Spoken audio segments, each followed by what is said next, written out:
Today on the show, it is our final World Cup pod before the final of the World Cup. That's why we're doing a preview of the final between España and Argentina. I'm going to cut out that first bit where I said ar and lost the R because it was humiliating.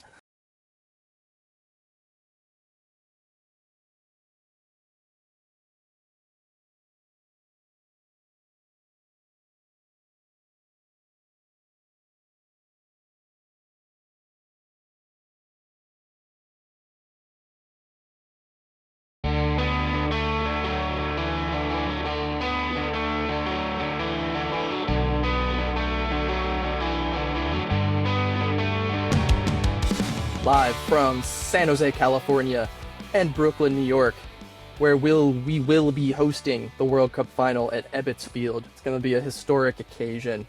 Oh wait, that's like a public housing place now, never mind. It'll be in New York, New Jersey Stadium, also known as the Meadowlands, far off in the New Jersey wilderness. But I do think I'm planning on going into Manhattan.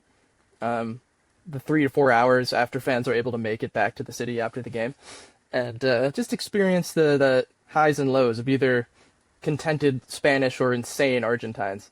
That'll probably be the case whatever the result is, but I'm just going to try to enjoy some of that flair of contented and discontented footballing fans from around the world.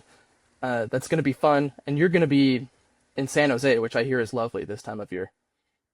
It is lovely. We had a bit of a heat wave, but we are through that, so it's going to be mid-70s, and I'll probably just be watching the game at home, because that's what I like to do for the big finals. I like to just be in my own little bubble and be able to you don't want to experience in on the game. Any of the joy of the tournament I don't or the people.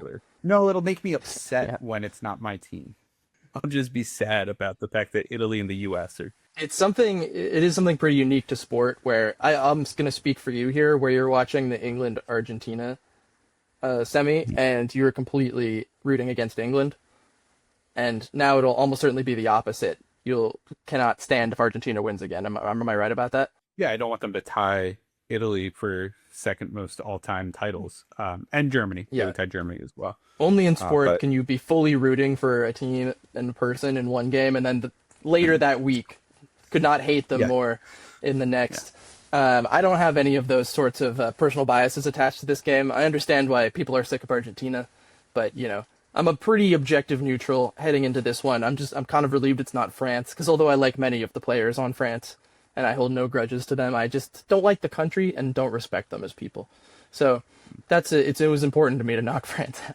I don't know how you feel about that. And as always on this podcast, we like to start with a little bit of soft racism toward it's just a bit of Western ribbing. Europeans. Yeah. It's just a bit of French ribbing. It's cool. We don't actually hate you. We do, though.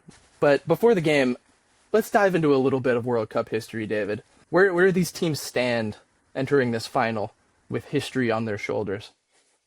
So, as we kind of alluded to, Argentina have had 3 World Cup titles previously. They're looking to add a 4th, which would tie them with Germany and Italy for the second most of any countries, only behind Argentina's big rivals, Brazil and South America. You have 15 at this point? It feels like it. Only 5, only 1 ahead, because it's been since 2002 for them, which is a really long time to wait for the Brazilians. But their stars just go full 360 around the crest. Yeah. This will be Argentina's 7th final, which is joint second most, and they are miles ahead of Spain historically. Spain only in their second ever World Cup final. Obviously, they won in 2010, so it would be their second title. And it's always astounding to me how little national team success Spain had up until this kind of more recent generations, when they had the absurd midfield with Busquets, Iniesta, Xavi, Fabregas, so many, David Silva, so many talented players in that generation that it kind of masks how little success they'd had previously. But they've been arguably the best national team since 2000, just in terms of like consistently being near the top of Euros, being near the top of the new Nations League, and consistent performances and appearances at the World Cup. Argentina also have the opportunity to be only the third country to go back-to-back this World Cup. Italy did it in the 30s. First one, a little bit fishy. Yeah, barely counts. Brazil, yeah. Brazil did it in 1958, 1962. Very much counts. Yeah, although I do think the fact of doing it in the modern era when the World Cup feels different, yeah. It feels a little different, right? It feels like something that hasn't happened because the sport pre the mid 80s was so much more centralized around a smaller group of countries, right? And now it feels like there's more opportunities for countries like Morocco, Korea, Japan to be at the World Cup, and they're legitimate threats now when you get to World Cup knockout competitions in a way that in the 50s and 60s they were not. So it feels like a kind of new experience to have a country in a position to go back to back. And this will be the first World Cup final ever with the reigning European champions and the reigning Copa America champions. Some would say the finalissima. Finalissima, yes.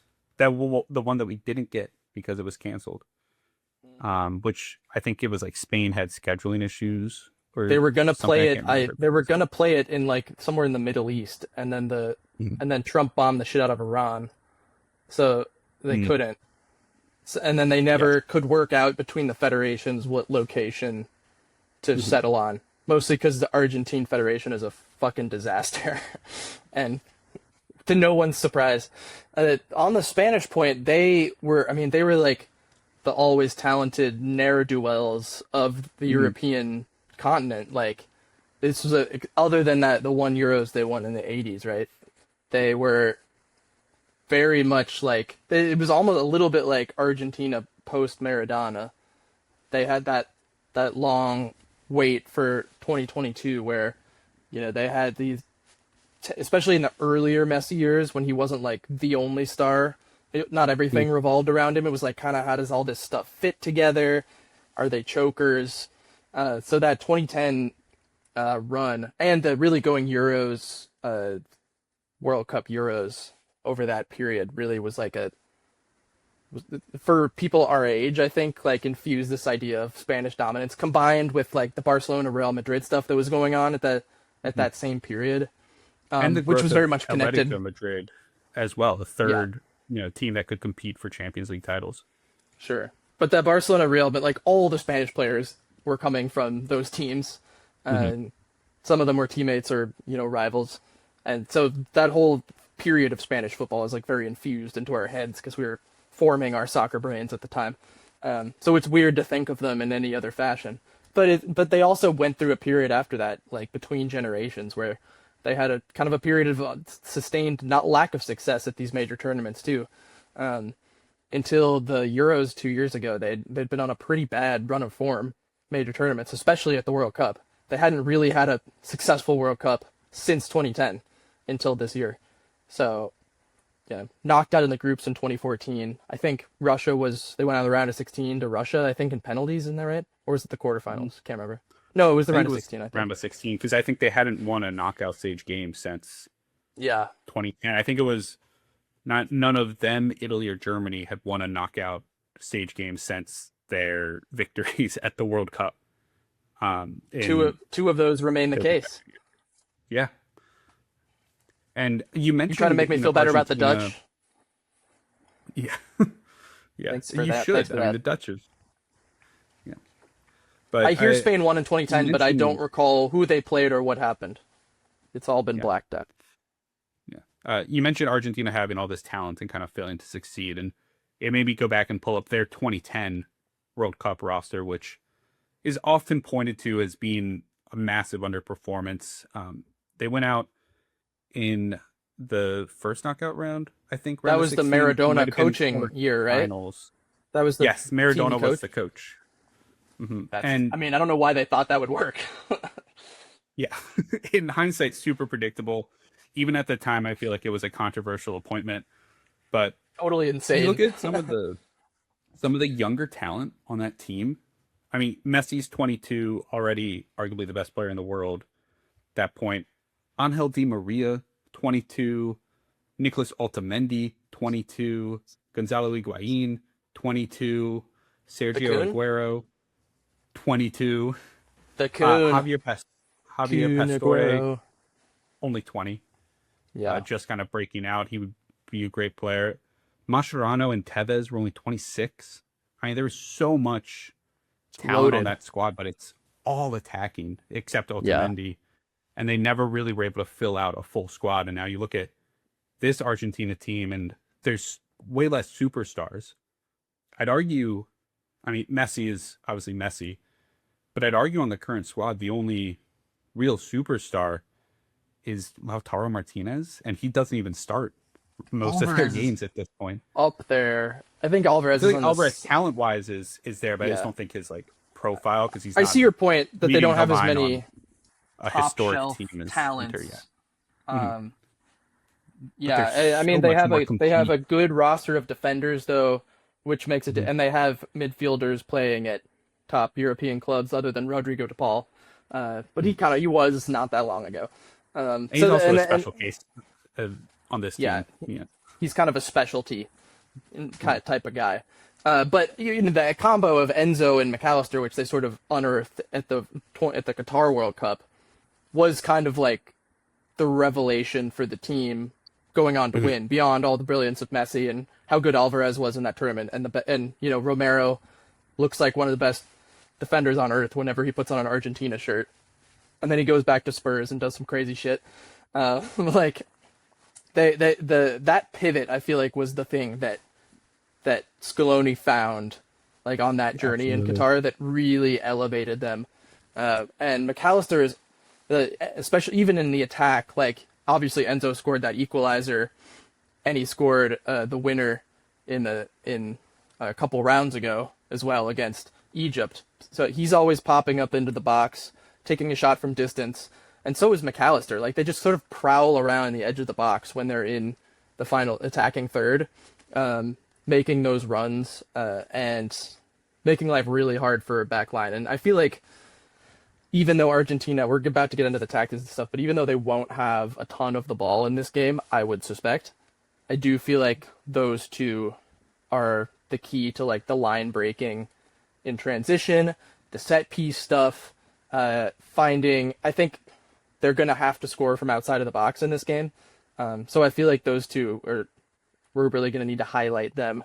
They're going to have great games if they want to take out kind of the giant that is this Spanish side.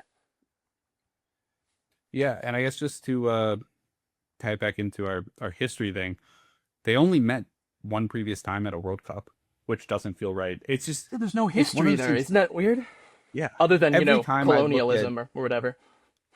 there's a lot of off the field history with Spain and Argentina, but not necessarily relevant to the final.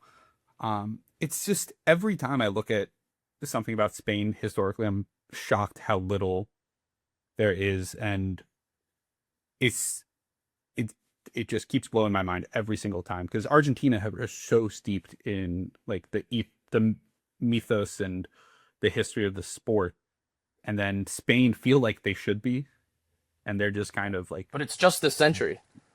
yeah. I But mean, they met had in the great history of players. They 1966. have Madrid and Barcelona and all that. But then from the national team perspective, they really weren't very prominent. Yeah. But yeah, only previous meeting 1966. So long time ago. 60 years Jules ago. Rimet era. Yeah, and Argentina won 2-1 over Spain in the group stage. Spain did not get out of the group stage. Argentina did, and would go on to lose in the knockouts, obviously, except World Cup was won by England.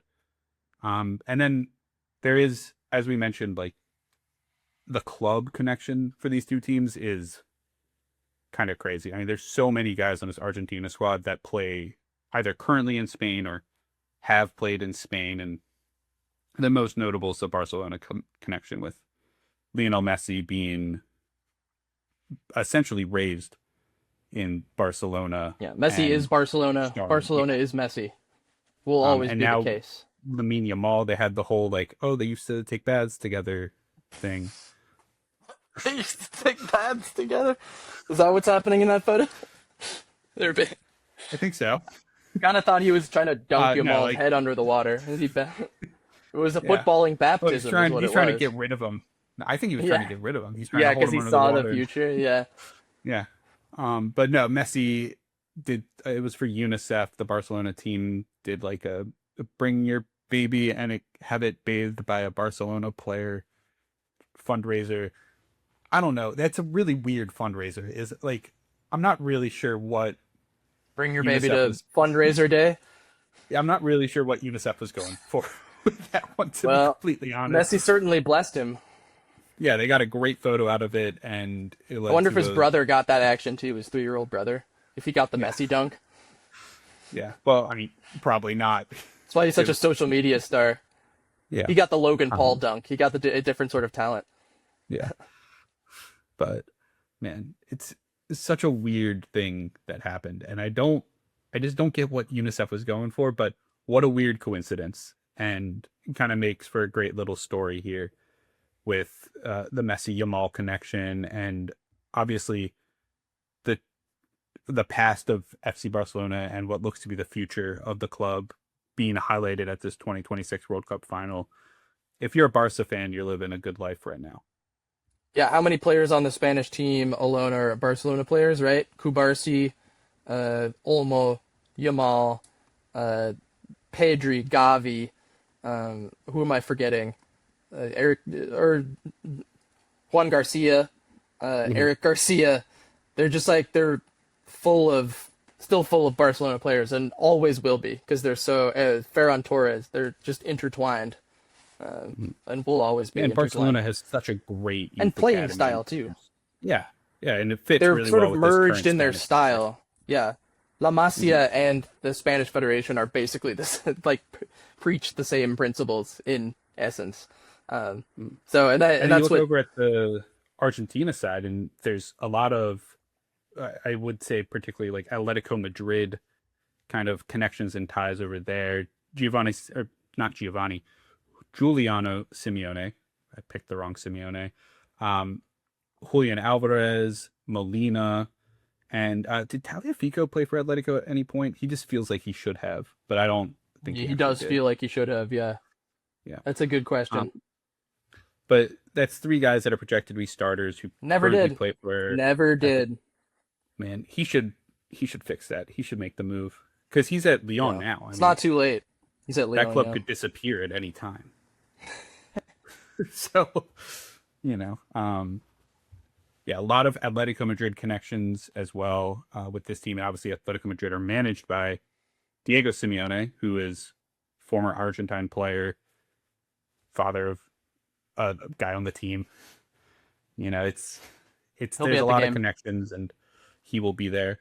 So I feel like from a club level, there is a lot of connections and history with these players and these teams, and not necessarily replicated with the national team, but this will tie these two national teams together forever. Yeah, it's definitely an interesting dynamic, and I suspect it'll make for a slightly more respectful sort of final than we might have gotten if it was any other combination. Especially with Argentina, things might have been a little more heated with them in France, say, like it was with England. But I feel like this might be a little classier. I'm guessing. Not that anybody's above getting dirty when they have to, or if somebody even looks at Messi the wrong way. But Yeah, it especially is this a Argentina team possibility. is they're It's not a afraid to get down possibility. and get dirty, and in that way, they're very much a. This is a classic kind of Argentinian style of team, isn't? Is it not? I Even mean, more so than 22, I feel like. I agree.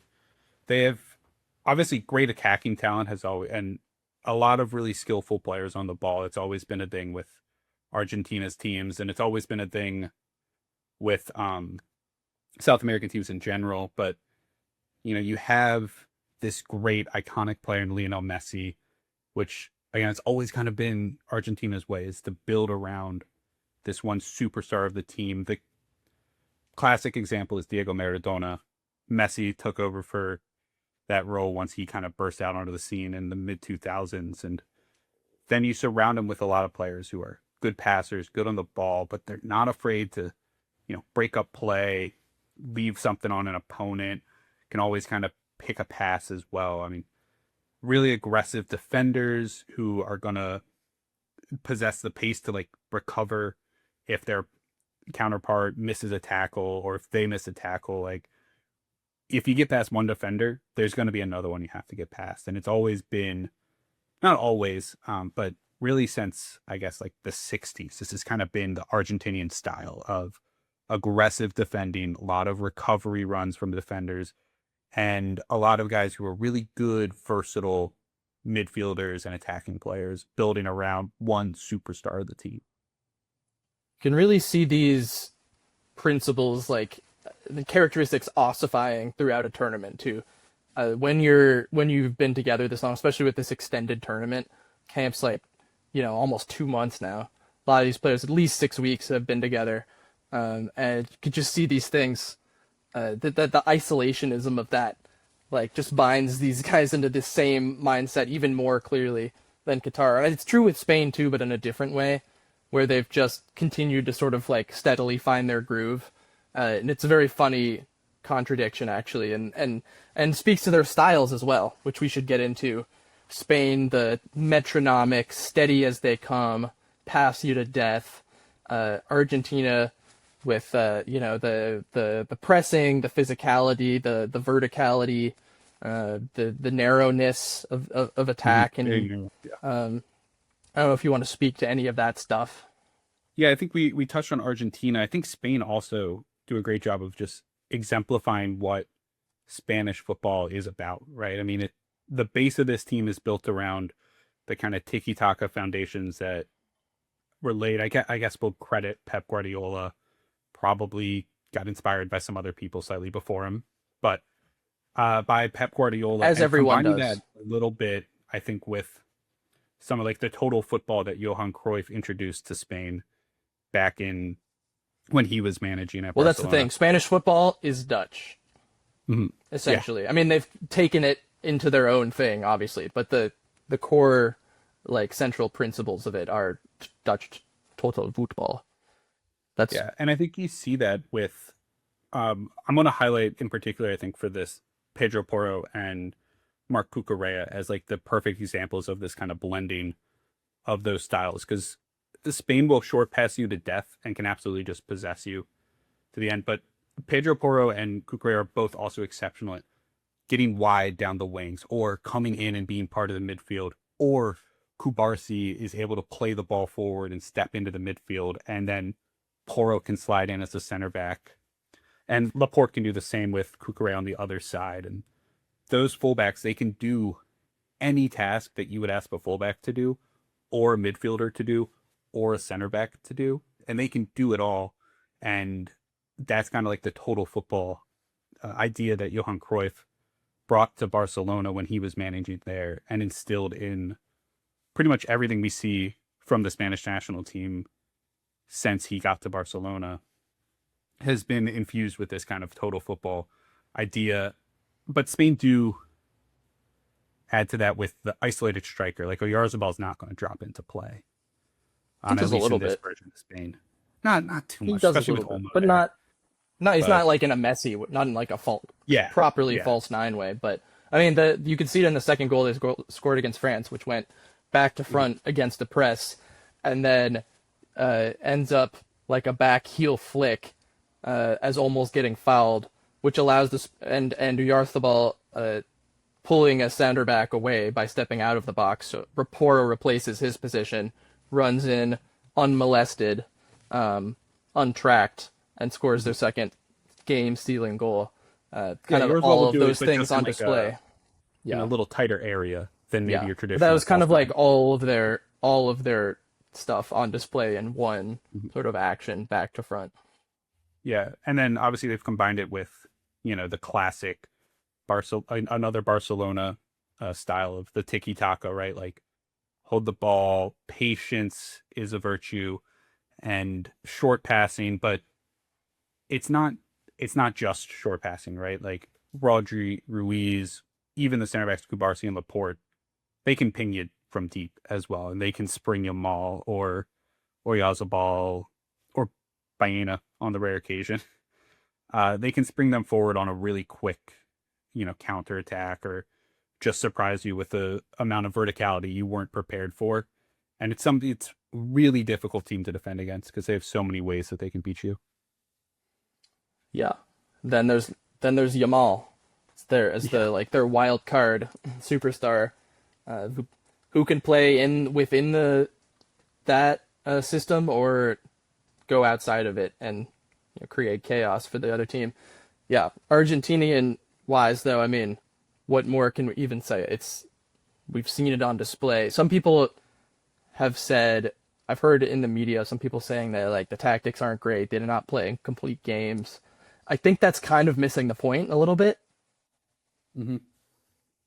You know what I I mean? agree. Yeah, I completely agree with you. I think the average viewer and also like the educated viewer, even, right, the journalists, the people who interpret the game for the average viewer, we often see like a lack of tactics where teams thrive in defensive shapes or they thrive in creating a little bit of chaotic overloads for the other team. And I think Scaloni has identified what his players do well and he puts them in a position to succeed. It's not a lack of tactics, it's just taking something that is a bit more, I guess, a basic principle of the game and emphasizing that as opposed to something that maybe, you have to really sit and shift through to find what exactly he's tweaking. Scaloni thrives on manipulating the basics of the game. And we get so caught up in the European positional stuff, sort of rooted in that some of that like tiki taka and the later Pep stuff with City that I think sometimes our European centric brains forget that there's like other parts of the world that have that emphasize different things. And this is a little more like classically South American mixed with European ideas, which is what makes them, I mean, tactically difficult to beat, but and that's even before you get into their mentality monster thing. I do wonder though if Spain's like systematic, steady approach, never getting out of their rhythm, never panicking, passing you to death, if that's kind of the perfect way to get through this Argentina team who have this air of invincibility and unkillability about them, because they're not going to fall. I would be very surprised if they fell into any of the traps that other teams have, either trying to, chase Argentina down with a lead, or in Egypt's case, being up 2-0, or England's case, being up 1-0, and then sitting back and letting Argentina take control of affairs. It's not what Spain's going to do. I mean, it'd be the shock of all shocks if that happened. And it's starting to feel like if Spain scores first, you're just fucked. Like you're never gonna get a look. You're just not going to get the ball back. Right. Like you can't score if you don't have the ball is kind of the principle of They're the unpressable in Spanish team. many ways. Yeah. Yeah, that as well. I mean, you're not going to win the ball from these defenders. It's, but yeah, I do think Spain, because they're not going to sit back and concede space and concede the ball the way Egypt and England both did.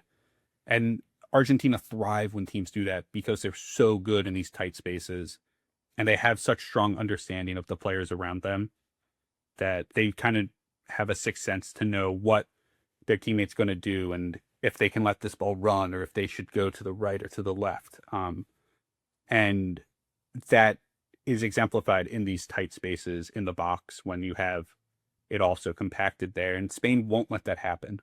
They're going to meet you out a little bit earlier as well because of the defensive work rate of Rodri and Fabian Ruiz in particular. And those, to me, are two of the key players in this game because like they are going to break up Argentinian attacks. They're going to cause problems for Lionel Messi, who, I mean, he hasn't faced a defensive midfielder with this level of defensive talent as either Ruiz or Rodri yet.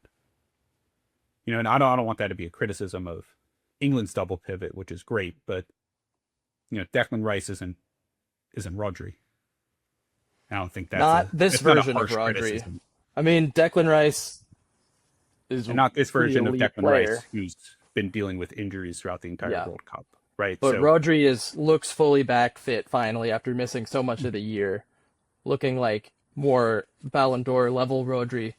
absolutely But big reason why Spain have conceded per FOTMob's count 2.10 xG the entire tournament and incredible. conceded one goal, 7 games. The other teams that played in the semifinals and who have played as many games as them, Argentina, 4 xG conceded, and 7 actual goals conceded, which is kind of interesting. France had 5.5 xG, 4 conceded. England 6.5 and 8 conceded.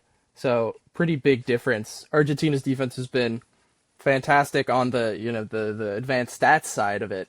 Still double the number of expected goals and 6 more goals actually conceded. Yeah, and I feel like 4 is a little flatters them a little bit the way they've been picked apart in transition in certain games. But it's going to be really hard to score on them. It's going to be really hard to score more than once on them, even if I would back Argentina to score in any game they play, just because that's who they are. But can they score more than once? I don't know. Yeah, I think keys-wise, David, how are Spain going to deal with Messi? Because you saw England coped with him really well for 70 minutes, and then suddenly weren't coping with him anymore. And then he put in about 1,000 crosses, including the game-tying and game-winning assists. So, it's a 95 to 100-minute to 120-minute job. And I think Cucurella is pretty well-suited to put in a good shift, but he'll need support. And I think that's going to be a big factor here is, can Cucurella avoid an early yellow like he got against England? Because he would actually be punished for that against Argentina. What do you do with Messi? Got to be top of mind. Yeah, I mean, that's kind of, I think, every team's key when they're game planning for Argentina. It's the first and foremost thing is find Messi. What's he going to do? How do we stop him from taking over the game? And I agree. It's a lot of the pressure is going to be on Cucurella. I think he'll get more support from the midfield than other defenders have gotten from their midfield against Messi. So I think that's one thing Spain will likely do, but it's going to be tough. He's just such a great player. And on the other side, I wonder about the midfield battle because Argentina coping with that double pivot of Spain. You mentioned Rodri and Ruiz, and later probably Marino or Pedri, and the way they France set themselves up for failure with sort of a numerical disadvantage there and kind of unable to press in their system. I wonder if Argentina is better suited to that because they play a different formation and because they don't mind overloading zones, especially on the ball. They love to just bring bodies around centrally to, create in tight spaces and then build from there. And not afraid to press man to man, that's for sure. So I think they actually, and with the high energy level they play with, I think they're better suited to disrupt Spain, but I don't know if it's enough, Yeah, I think kind of what we're getting to at the end of this day is, or at the end of the day, is that these two teams are stylistically very different, and it's going to be a stylistic clash. And it's really hard, I think, to get a read on the game because of that, because we can't isolate one thing that Spain do better that Argentina do worse, because everything Spain does, Argentina does a different thing, and everything Argentina does, Spain does a different thing. So it's kind of a tough game to get a read on because these clash of styles. The opposite of the inverse of the Messi conversation is the Yamal conversation, but I think that's a pretty simple solution for Argentina, which is just going to be to kick the shit out of them. Just kick them a lot. Yeah. That's the plan. They're the best at that. To playing players in Yamal's style. He reminds me so much of these classic Brazilian right wingers, right? Yeah. Or left wingers. Vinicius, Neymar, Ronaldinho, Vinicius even. I think Vinicius is a little more direct than Yeah, probably. like a classic Brazilian player, but Yamal's I more think he fits in this mold of, and Mhm. it's something Argentina have faced quite frequently. So I think if there's any team built to understand how to stop him, it is Argentina. But understanding how to stop Lamine Yamal is very different from actually stopping Lamine Yamal. Yeah, especially as he's steadily worked himself back into form, and will now be playing in the biggest game of his life. Seems like a teenager who would be up for such a thing. A guy winning the World Cup and the Euros before turning 20 would be really something Insane. unprecedented Yeah. in the history of the game. I think one of my feelings about this game is is that Argentina will need to score a goal from distance, from outside of the box, and I'll be surprised if they are able to generate as much space as Enzo got for that equalizer against England.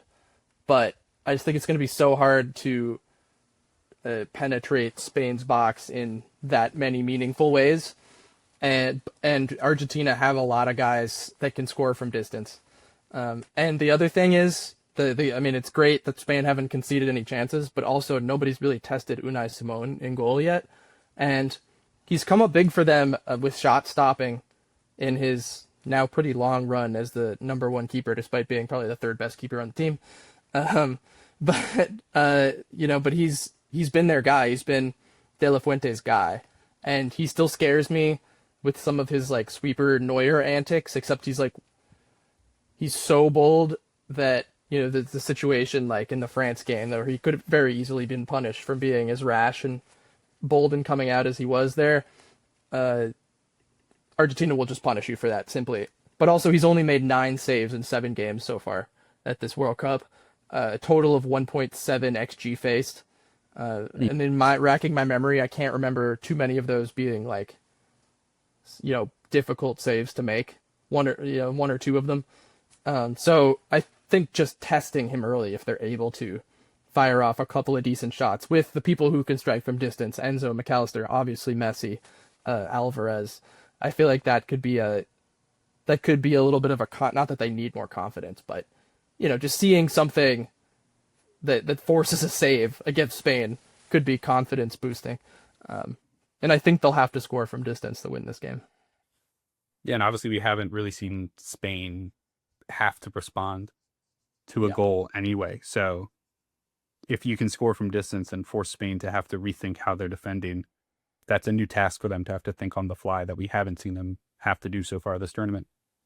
Yeah, and Spain, some of their flaws in the last 10 years has been lack of, or like not an ability to not do that. because that's the one downside to how they play, is if they don't have control of the game on the score sheet, then it's hard for them to pick up the tempo to chase a game, because they're so conditioned to be sort of steady and play at their own pace. And I do think that's something Yamal has been such a key in providing to the team over the last few years, as he's become one of the star players on their squad. Is he can fit into their style, but he can also stand out from it, like you mentioned, right? Like he can take over a game and be that driving force and inject it with pace and energy in a way that the Spain team of the late 2010s just didn't have. And so now they can maybe respond to that, but doing so against Argentina is a very difficult team to have to try to score against, because they will do whatever it takes to keep you out. I'm sure they would love if Nico could play some extra minutes too. They didn't really need him in the last game against France, because they brought him on at the end to kill some time, but in a different sort of tight game, like he could be really, with a little bit more fitness over the course of this week, that could be a really useful thing to have back from their peak level at the Euros, when both him and Yamal were wreaking terror on wing backs and defenders.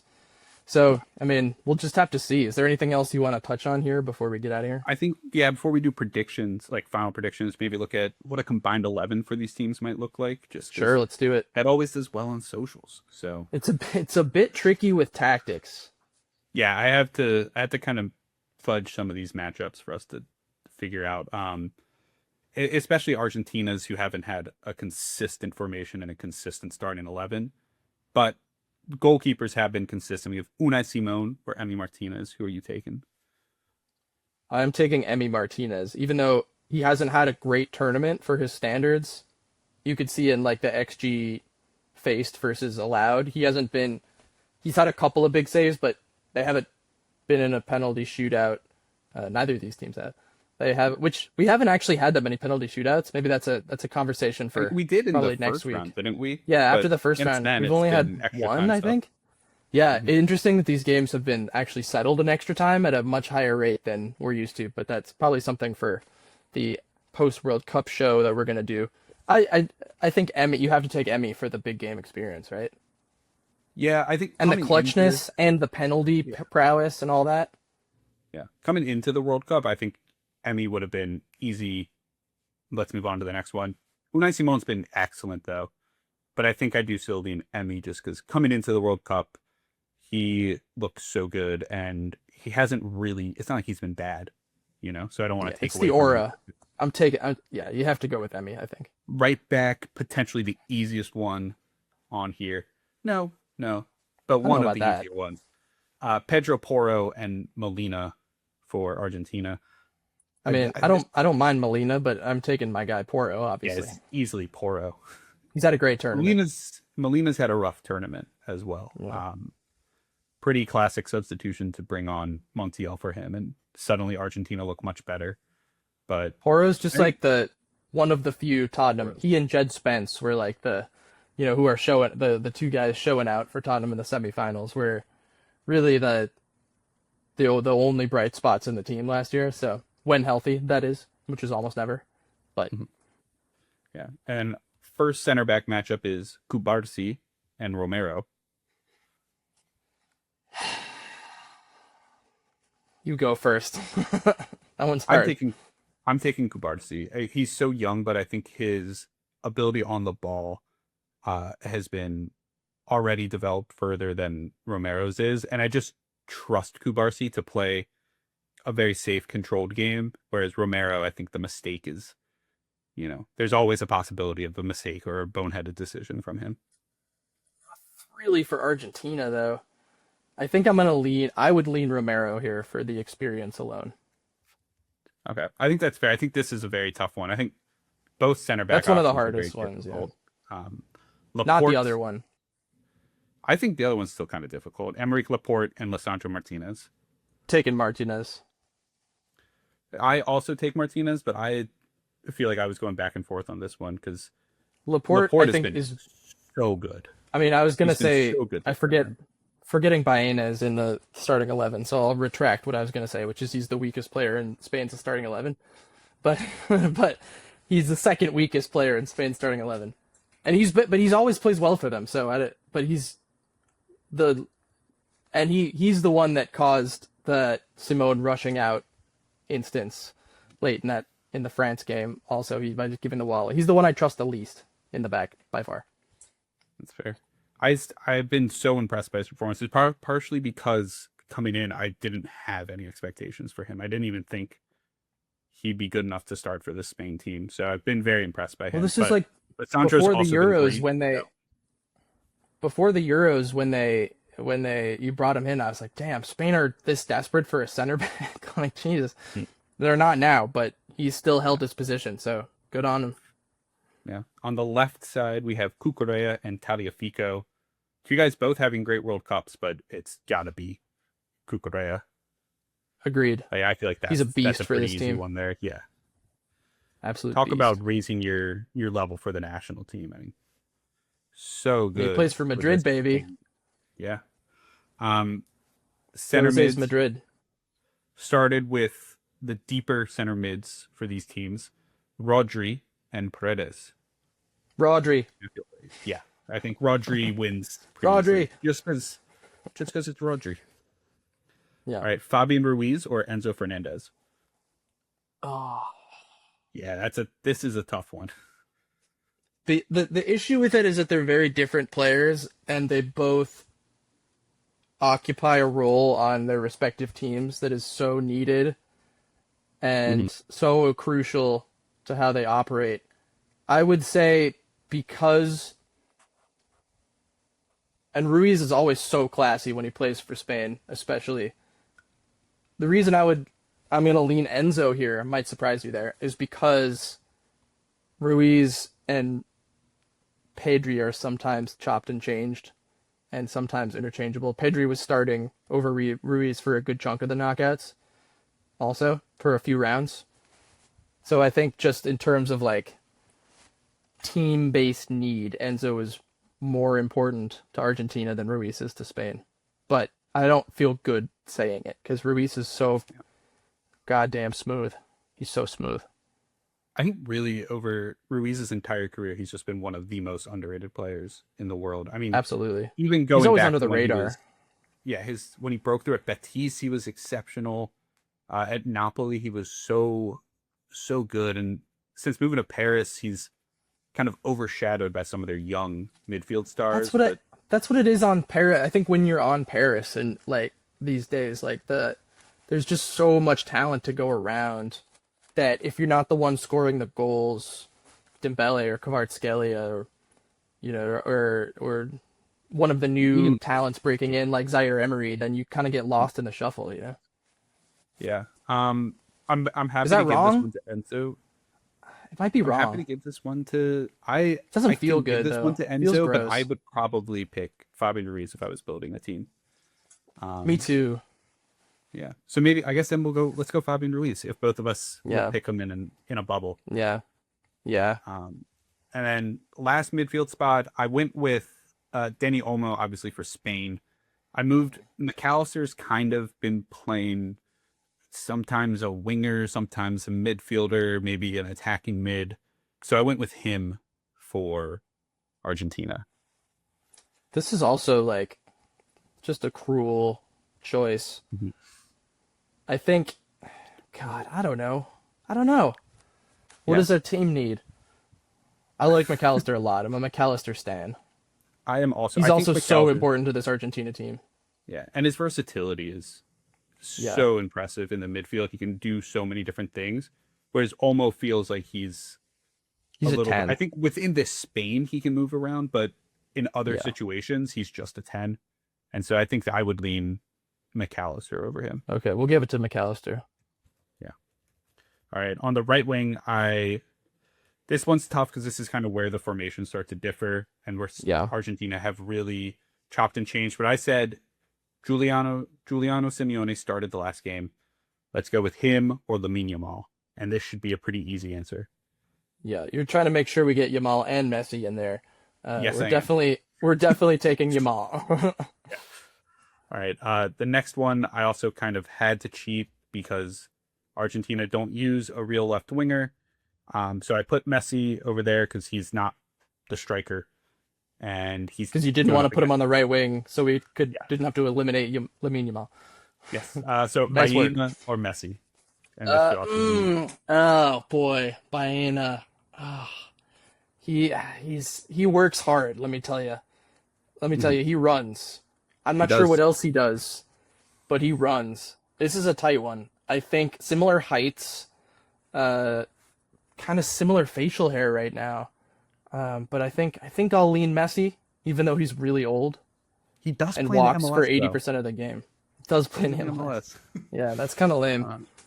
Yeah, and then the striker, I went with. Oyarzabal is the striker for Spain.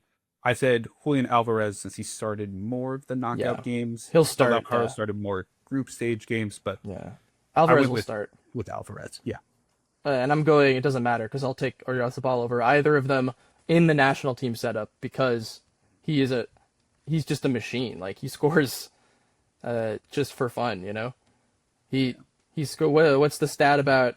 I mean, he scored 14 goals and has 5 assists in his last 15 starts for Spain. That's all in 2026.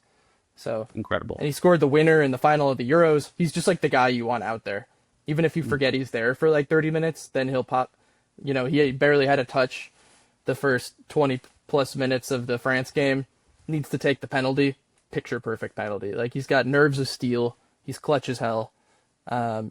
It's just, I don't think you can pick against him here. As good as Alvarez has been for and as good as Lautaro. Both of these guys have been for Argentina in the last couple cycles. Like I don't know how you pick against Oyarzabal if you're building a national team.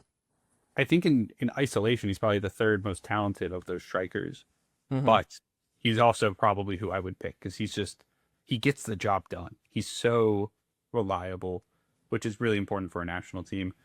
All right, and then And finally, he's loyal. He's loyal. yes, He'll never leave he's only played for Sociedad. one national team. He'll Yeah. never leave. Oh, yeah, he'll never leave La Real because he's a one club guy. Yes, and then finally, the coach. Are you taking Luis de la Fuente or Scaloni? They're so similar in like how they got to this point. You know, Mhm. I guess I'll take the guy that's won a World Cup before, but Yeah, I'm with you on that.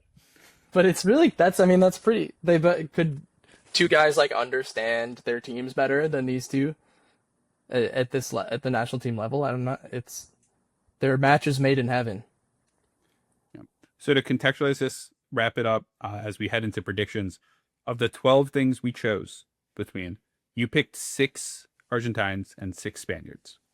So it's a pretty competitive final. These are two teams that match up in a very interesting way that I don't think either of us believe gives a lot away as to like who is going to be able to come out on top. And talent wise, they're the two best teams in the world. So who are you going with to win the World Cup? I'm gonna take Spain in extra time 2-1. I'm going to take Argentina. I think the plot armor is going to save them.